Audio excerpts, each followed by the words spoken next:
Walter Croncite, Tom Brokaw here in New York at the Other Network. My friend, congratulations on this very distinguished prize. You take, of course, your place in the ranks of the Dalai Lama, Bishop Desmond Tutu, Jacques Cousteau, your old friend, and so many others who have been working hard and reporting with great credibility and integrity to this great issue of our time, the nuclear age and peace. In the debates, it's the one thing that everyone can agree on.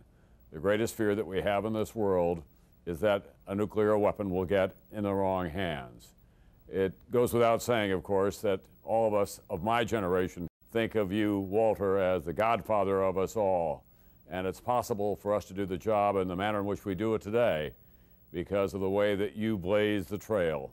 And it's so heartening to the rest of us as well that you're still at it. So my congratulations, and of course, love to Betsy.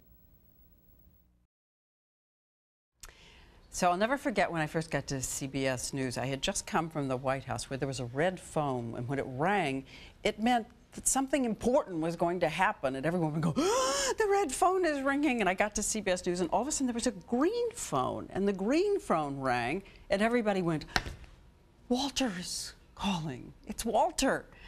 And all of a sudden I realized that with that smile and that grace and that welcome and that generosity, that Walter, when he called, set the standard.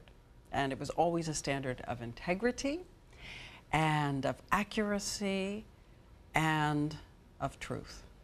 So Walter, on whose shoulders we all stand, I honor you too for this word. There is no one who has been more passionate about this new era of humankind and covering it as you have been. So here's to you, my anchor, my green phone, my standard, or as you would prefer, because you always said it, just newspaper man, reporter, and pal. Hey, pal. What really ticks me off about Walter is not that he doesn't merit the description eminent. Of course he's eminent. At some point between 75 and 80, there is an automatic shift from distinguished to eminent. It gets a little dicey when you hit 90, though. You have an equal shot of being described as beloved or decrepit. I'm holding out for decrepit, but I'm beginning to lose hope. After all, it was only 9 years ago, which was more than a decade after Walter retired from the anchor desk at CBS, that a nationwide viewer survey voted him the most trusted man in television news. How the hell are the rest of us supposed to compete? Of course they trust you, Walter. You're not in television news anymore. That's exactly why they trust me too if I got into a legitimate line of work like selling used cars. What these people don't know, what you don't even know, is that back in the late 1950s, I was still in college in those days, you and I were at the same New Year's Eve party.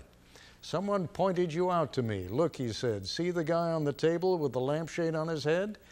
That's Walter Cronkite. So go ahead, Mr. Most Trusted Man in Television News, Mr. Distinguished Peace Leadership Award winner. This is a fickle business. Another 30, 40 years, and you're toast.